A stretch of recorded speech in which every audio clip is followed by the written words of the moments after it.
Hello friends, how are you all friends. कैसे हैं आप सभी। तो जैसे कि मैं आप लोगों को बिहार स्टेट टेस्ट सीरीज़ इसके पहले करवा चुकी हूँ। आज मैं जो है आप लोग को जो पॉलिटिकल साइंस का करवा रही हूँ। तो जो पॉलिटिकल साइंस का फ्रेंड्स ये टेस्ट सीरीज़ नंबर 7 होगा। क्या होगा? 7 होगा। इसके पहले मैंने 6 करवा दिया। अगर अभी तक आपने नहीं देखा है तो प्लीज़ एक बार जाके वॉच कर ले प्ले लिस्ट में। और अगर आपको अच्छा लगे फ्रेंड्स तो आप लाइक शेयर और सब्सक्राइब कर दे। Thank you friends. चलिए स्टार्ट करते हैं। किसने कहा धर्मनिरपेक्ष राज्य से तात्पर्य ऐसे राज्य से है जिसका अपना कोई धर्म नहीं और जो सभी धर्मों के प्रति समान व्यवहार करता है। तो ये जो कहा था वो किसने कहा था? तो इसका हो जाएगा, देखिए, दुर्गादास। किसने कहा? दुर्गादास ने कहा था फ्रेंड्स। डीडी वसु ने कहा, जिसको बोलते हैं, किसने कहा? डीडी बसु ने कहा धर्मनिरपेक्ष राज्य से तात्पर्य ऐसे राज्य से है जिसका अपना कोई धर्म नहीं और जो सभी धर्मों के प्रति व्यवहार करे। डीडी बसु ने भारतीय संविधान को एकात्म और संघात्म का मिश्रण कहा। इनों का ये दोनों मिश्रण है। डी एस राधाकृष्णन आधुनिक भारत के सबसे बड़े दार्शनिक हैं और एम एन राय 20 अगस्त 1920 को ताशकंद में कम्युनिस्ट पार्टी की स्थापना की थी।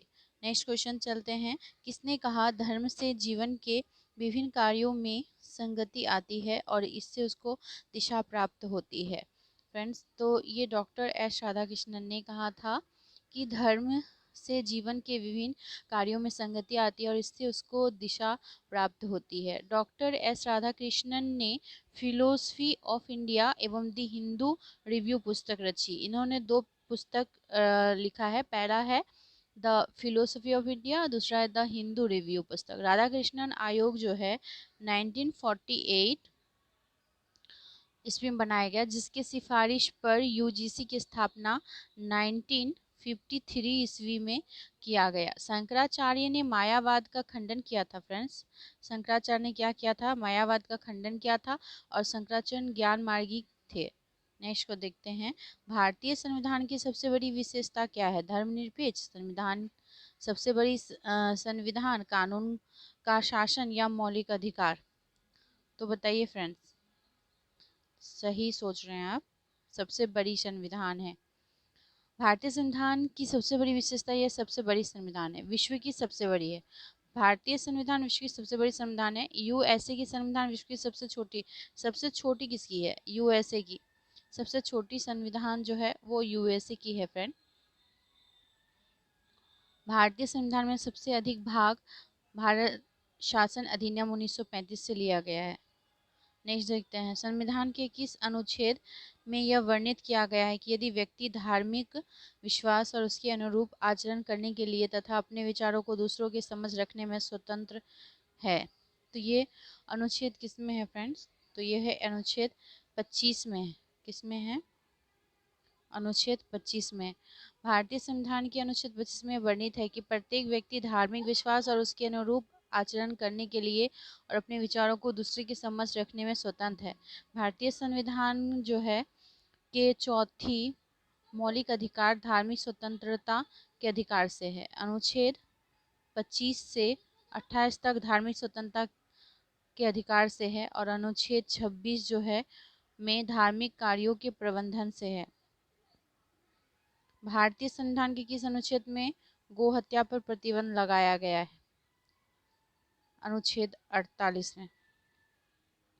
भारतीय संविधान के अनुच्छेद 48 में गो हत्या पर प्रतिबंध लगाया गया है। अनुच्छेद 48 में लिखा है कि राज्य सरकार दुधारू और भारवाहक पशु की हत्या पर रोक लगाया गया है और उसके विकास और संवर्धन के लिए कार्य करेगा। ठीक है।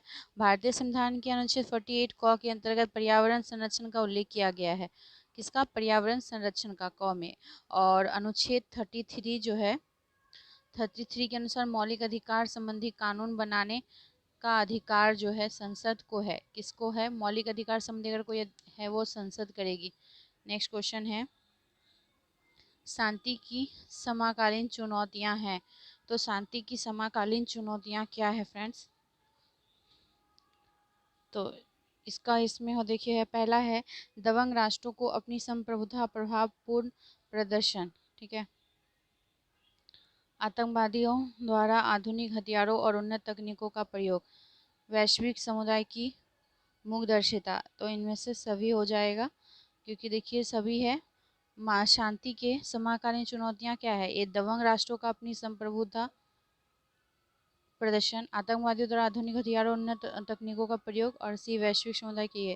वैश्विक चुनौती में पर्यावरण समस्या सबसे ज्वलन समस्या है। संयुक्त राष्ट्र के जो संचालन में बाधा पहुंचाना तथा उनके हित के लिए प्रयोग करना वैश्विक चुनौतियां हैं। किसको कायम करके शांति को सर्वोत्तम रूप में पाया जा सकता है, किसको? तो इसका हो जाएगा स्वतंत्रता को, समानता को, न्याय को, इनमें से सभी को। इस्लामी आतंकवादियों द्वारा न्यूयॉर्क स्थित वर्ल्ड ट्रेड सेंटर पर हमला किया गया। ठीक है, तो हमला किया गया किस पे? 11 सितंबर 2001 को इस्लामी आतंकवाद द्वारा न्यूयॉर्क स्थित वर्ल्ड ट्रेड सेंटर पर हमला क्या किया गया? 11 सितंबर 2001 को। विकास की अवधारणा का सशक्तिकरण हुआ। देखिए फ्रेंड्स, ये वाला देखिए, इस्लामी आतंकवादी द्वारा न्यूयॉर्क स्थित वर्ल्ड ट्रेड सेंटर पर जो हमला किया गया था 2011 को किया गया था, मतलब 11 सितंबर 2001 को किया गया था। अमेरिका में 11 सितंबर 2001 को आतंकवादियों के हमले में लगभग 5000 व्यक्ति मारे गए थे। ओसामा बिन लादेन को जो है यूएसए द्वारा मई 2011 में हत्या कर दी गई, और आतंकवाद एक वैश्विक खतरा है फ्रेंड्स, है ना। नेक्स्ट क्वेश्चन देखते हैं। विकास की अवधारणा का सशक्तिकरण हुआ, ये इसका होगा 1950 से 60 के दशक में। देखिए 15 मार्च 1950 को योजना आयोग और 6 अगस्त 1952 को एनडीसी की स्थापना से विकास को बल मिला। अपनाए गए विकास संबंधी मॉडलों से प्रभावित हुआ, क्या प्रभावित हुआ? पर्यावरण। अपनाए गए विकास संबंधी मॉडलों से पर्यावरण प्रभावित हुआ। आधुनिक समय में अविवेकपूर्ण प्राकृतिक संसाधनों के दोहन के कारण पर्यावरण का क्षति हो रहा है। देखिए नेक्स्ट, समाजवाद शब्द का प्रथम बार प्रयोग करने वाला था, सबसे पहले किसने किया था? रॉबर्ट ओवेन ने किया था। शब्द के प्रवर्तक भी थे, जबकि कार्ल मार्क्स एवं एंजेल ने कम्युनिस्ट मैनिफेस्टो की घोषणा पत्र को तैयार किया था 1948 में। ठीक है, नेक्स्ट, जिसे जीना है उसे युद्ध करना होगा, यह कथन किसका है? तो देखिए ये मुसोलिनी का है, जिसे जीना है उसे युद्ध करना होगा। ठीक है, इटली के फांसीवाद दल का नेता मुसोलिनी का विचार था, जिसे जीना है उसे युद्ध करना होगा। सिकंदर महान यूनान का था, और मुसोलिनी इटली, और हिटलर जर्मनी का। निम्नलिखित में से किसे भारतीय राष्ट्रवाद का मसीहा और आधुनिक भारत का जनक माना जाता है?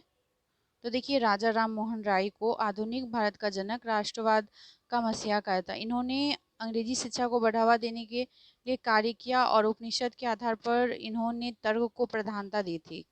किसको प्रधानता दी थी? तर्क को। फॉरवर्ड ब्लॉक के संस्थापक थे। फॉरवर्ड ब्लॉक के संस्थापक कौन थे? सुभाष चंद्र बोस थे।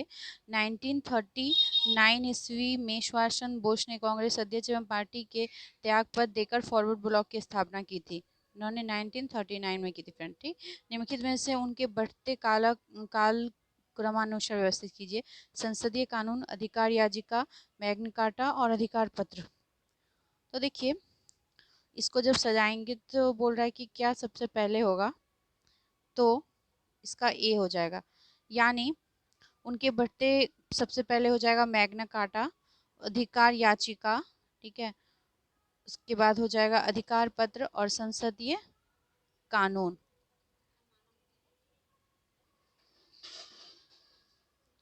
देखिए अनुच्छेद यहाँ बोल रहा है संविधान के अनुच्छेद के अनुसार सूची 1 और 2 को मिलान करना है। अनुच्छेद 124, ठीक है, तो अनुच्छेद 124 आपको मिलान करना है, तो किससे में हो जाएगा? इसका ऑप्शन देखिए अब। ठीक है, डी हो जाएगा। अनुच्छेद 124 हो जाएगा उच्चतम न्यायालय। अनुच्छेद 52 इसका होगा राष्ट्रपति। अनुच्छेद 5 नागरिकता। अनुच्छेद 352 आपातकाल। क्या है? राष्ट्रीय आपातकाल। नेक्स्ट देख लेते हैं। अच्छा, इसका देख लेते हैं पूरा। देखिए, सर्वोच्च न्यायालय ये जो है, सर्वोच्च न्यायालय को गठन, न्यायाधीशों की नियुक्ति, योग्यता और पदमुक्ति इसमें है। और अनुच्छेद 52 जो है इसमें है भारत का एक राष्ट्रपति होगा। और 5 में है जो भारत के राज्य क्षेत्र में जन्म हो या उसके माता पिता से कोई भारत के राज्य में जन्मा था तो उसे भारत का नागरिकता प्राप्त होगा, अनुच्छेद 5 में। और 352 में है राष्ट्रीय आपातकाल के बारे में। स्वदेशी आंदोलन का प्रारंभ किया गया था, कब किया गया था? तो इसका जगह 1905 में बंगाल विभाजन के विरोध में किया गया था। आप जानते हैं बंगाल विभाजन के विरोध में स्वदेशी आंदोलन का प्रारंभ 1905 में किया गया, जिसका निर्णय कलकत्ता के टाउन हॉल की सभा में किया गया था। किसका काल भारतीय राष्ट्रवाद का बीजांकुर काल कहा जाता है? तो इसका हो जाएगा लॉर्ड लिटन। लॉर्ड लिटन का जो काल है वो भारतीय राष्ट्रवाद का बीजानुक्रम काल कहा जाता है। नेक्स्ट है प्रत्यक्ष प्रजातंत्र का अस्तित्व किस देश में है? तो देखिए, प्रत्यक्ष प्रजातंत्र का अस्तित्व जो है वो आपका स्विट्जरलैंड में है। गांधी जी के अनुसार अहिंसा का अर्थ क्या था? तो था आध्यात्मिक बल के आधार पर बुराई का विरोध करना।